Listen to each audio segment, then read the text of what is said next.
Hi friends, நம்ம இன்றைக்கி pineapple kesari பண்ணுறது எப்படின்னு பார்க்கலாம். நான் இன்றைக்கி ரவை இந்த அளவு தான் எடுத்திருக்கேன், ஒரு கப் எடுத்திருக்கேன். அதனால் பாதி கடலை எண்ணெய் பாதி நெய் ஊற்றிருக்கேன். இதை ஃபஸ்ட்டு ஃபுல்லாக ஊற்றிக்கலாம்.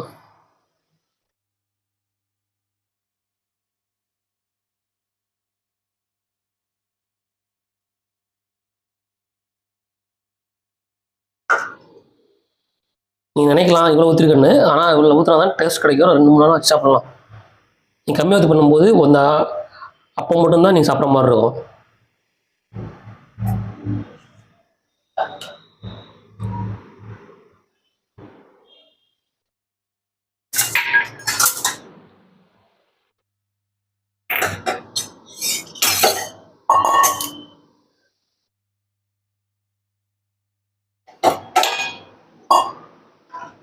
இப்போ இது காயவும் இதுலேருந்து நான் பாதி தான் எடுத்து வச்சிடறேன். இது கடைசி தான் சொல்கிறேன் ஏன்னு.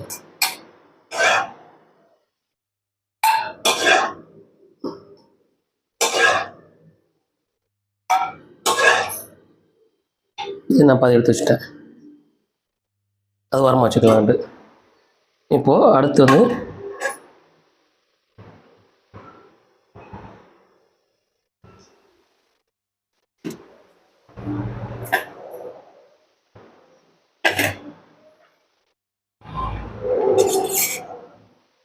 எண்ணெய் காஞ்சிருச்சு. இதில் முந்திரி,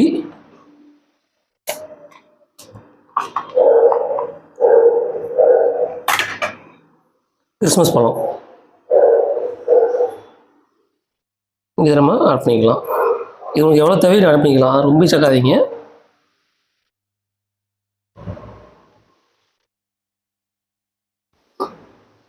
இது ரெண்டு ஆட் பண்ணி நல்லா இதை பொரிச்சிக்கலாம்.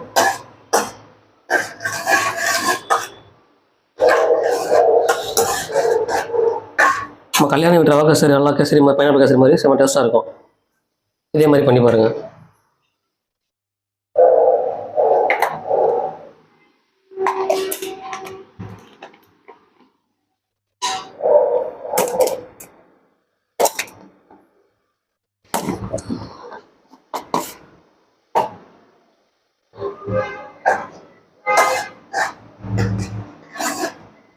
இதனால என்ன நல்லா பொரிச்சு எடுத்துக்கலாம். அடுப்பு சிம்மில் வச்சு பண்ணிக்கோங்க. ரொம்ப ஹையில் வச்சிங்கன்னா கறிக்கிறோம்.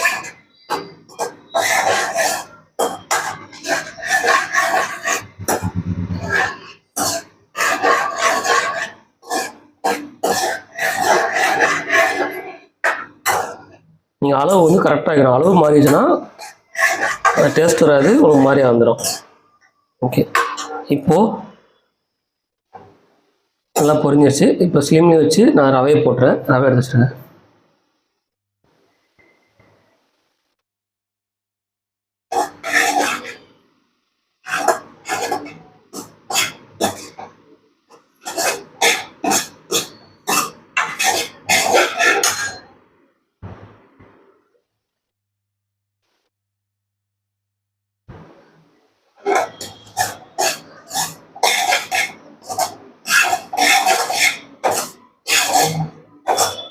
ரவை சிம்மில் வச்சு நல்லா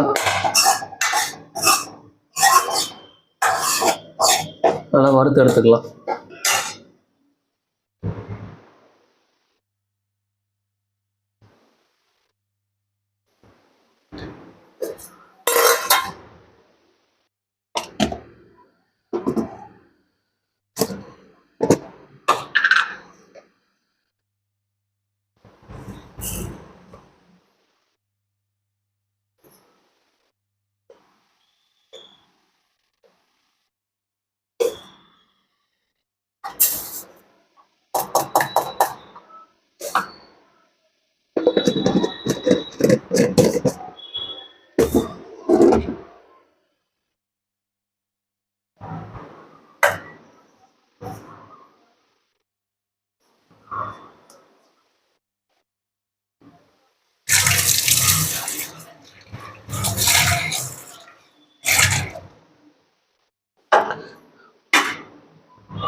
சரி, நல்லா அப்படியே வறுத்து எடுத்துக்கலாம்.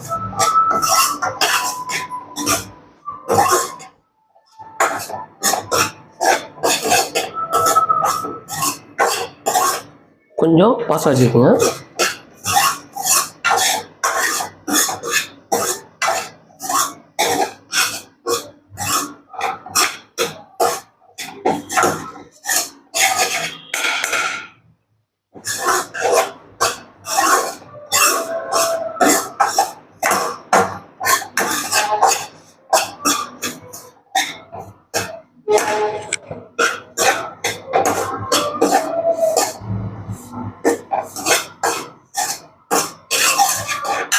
ரவை நல்லா வறுத்தாச்சு. இப்போ அடுத்து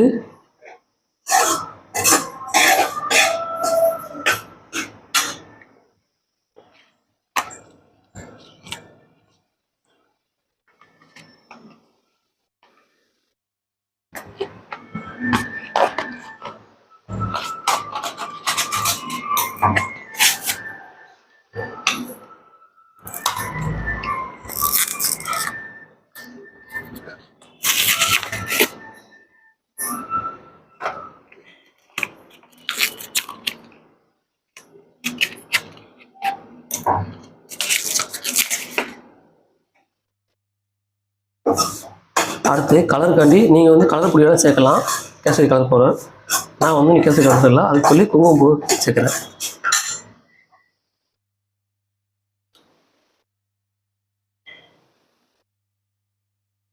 ஒரு 100 கிராம், ஒரு 2 இது பிடிச்சி போட அந்த மாதிரி போடுறேன். நீங்கள் எவ்வளோ வேணுமோ இந்த அளவே போடுங்க. இந்த கலருக்காண்டி தான்.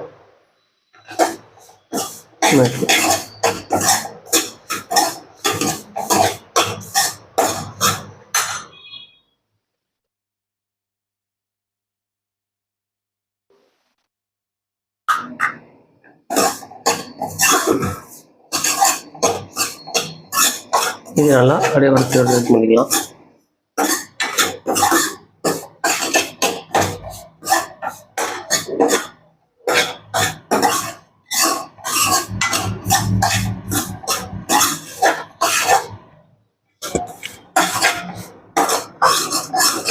கலர் இல்லைன்னு தெரியலாம், ஆனால் கடைசியாக பார்த்தீங்கன்னா அவ்வளோ கலர் தெரியும். கடைசியாக பார்க்கணும்.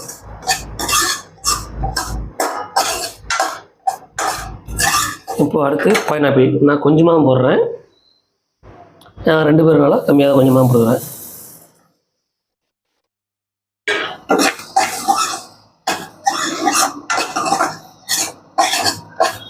பைனாப்பிள் ரொம்ப போடாதீங்க, ஏன்னா டேஸ்ட்டு தான். சும்மா வாயில் வரும் ஒரு பிஞ்சு எடுத்து வந்தாலே போதும். இதே நல்லா அடி வறுத்துக்கலாம்.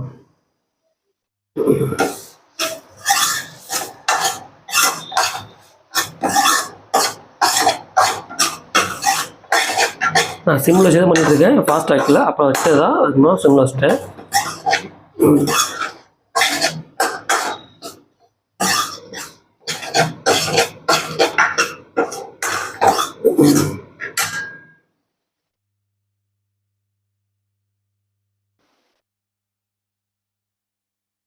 கொஞ்சம் ஃபாஸ்ட்டாக வச்சுருக்கேன். இது கொஞ்சம் லைட்டாக போட்டிட்டோம்.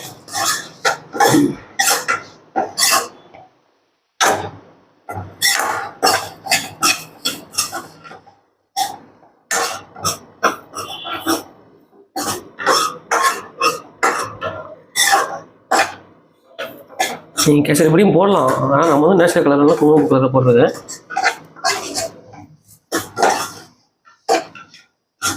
நீங்கள் உங்களுக்கு வீட்டில் எது இருக்கோ அதை வச்சு பண்ணலாம். இப்போ அடுத்ததான் சர்க்கரை. இதில் நம்ம ரவை போட்டோம், ஓரளவு ஃபுல்லாக போட்டிருந்தேன். அதே அளவுக்கு சர்க்கரை எடுத்துருக்கேன்.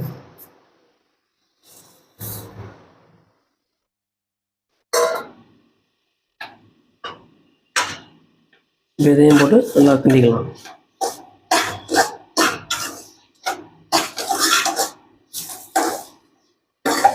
அந்த சர்க்கரை வந்து கொஞ்சம் மெல்ட் ஆகணும். மெல்ட் ஆகவே லைட்டாக அடி கொடுத்துக்கலாம்.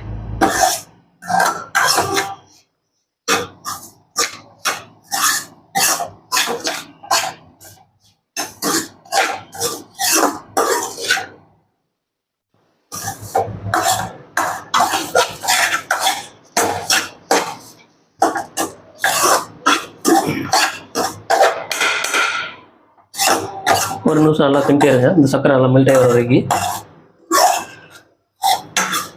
சிம்பிள். இப்போ நீங்கள் ஒரு 10 நிமிஷத்தில் பண்ணி நல்லா சுவையான கேசரி சாப்பிட்லாம். 10 மினிட்ஸில் பண்ணி சாப்பிட்லாம்.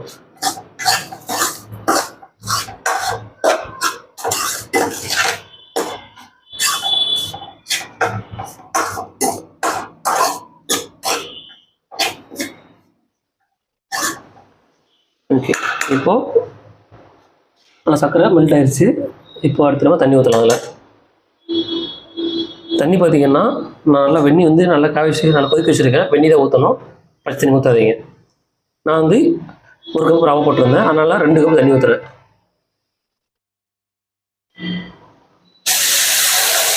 கொதிக்க வச்சு தான் ஊற்றணும், பச்சை தண்ணி ஊற்றாதீங்க. நல்லா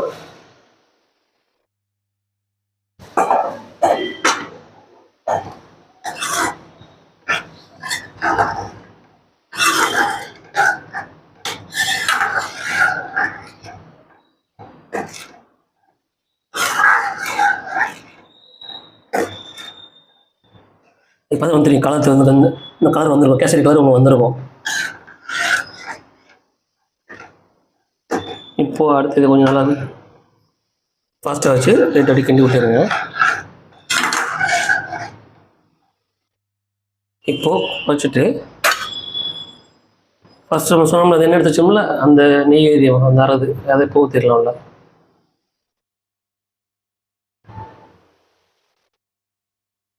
அப்புறம் கொஞ்சமாக ஏலக்காய் பொடி. ஏலக்காய் பொடி கிடைக்கல, நான் மிக்ஸியில் தான் அரைச்சிருக்கேன். நீங்கள் பொடி கிடைச்சிட்டா பொடி போட்டுருக்கீங்க. கொஞ்சமாக ஏலக்காய் இதை போட்டு ஒரு 5 நிமிஷம் அப்படியே சிம்மில் வச்சுட்டு எவ்வளோ குறைக்க முடியுமோ குறைச்சி வச்சு ஒரு 5 நிமிஷம் மூடி வைங்க.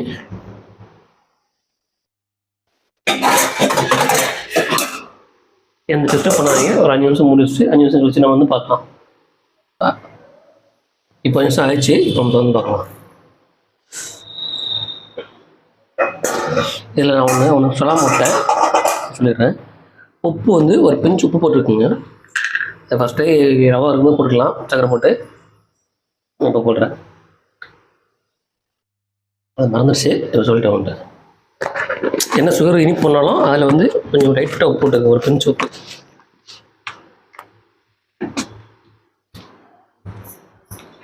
இப்போ தான் கிண்டி விடலாம்.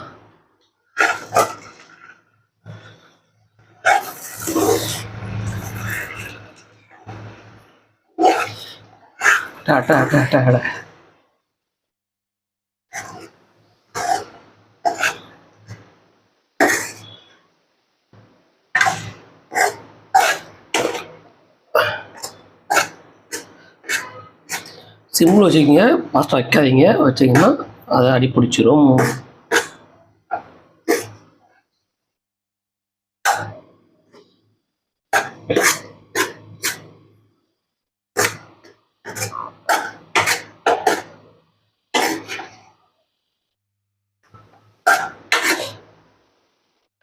அப்படியே பார்த்தீங்களா, தள்ளன்றது இப்படி தான் வச்சுட்டு அப்படி சொல்லணும். இது சுட சுட சாப்பிட்டோம்னா அவ்வளோ டேஸ்ட்டாக இருக்கும். பைனாப்பிள் கேசரி நம்ம கலரே போடல, நேச்சுரல் ஃபுட் கலர் தான் போட்டிருக்கோம். அதே பார்த்தீங்கன்னா அவ்வளோ கலராக வந்திருக்கு. இப்போ அடுப்பை ஆஃப் பண்ணிக்கலாம். ஹோட்டல்லாம் போனீங்கன்னா இப்படி வச்சுட்டு இதை பார்க்கண்டி. ஓகே ஃப்ரெண்ட்ஸ், நம்ம அடுத்த வீடியோவில் சந்திக்கலாம். பாய்.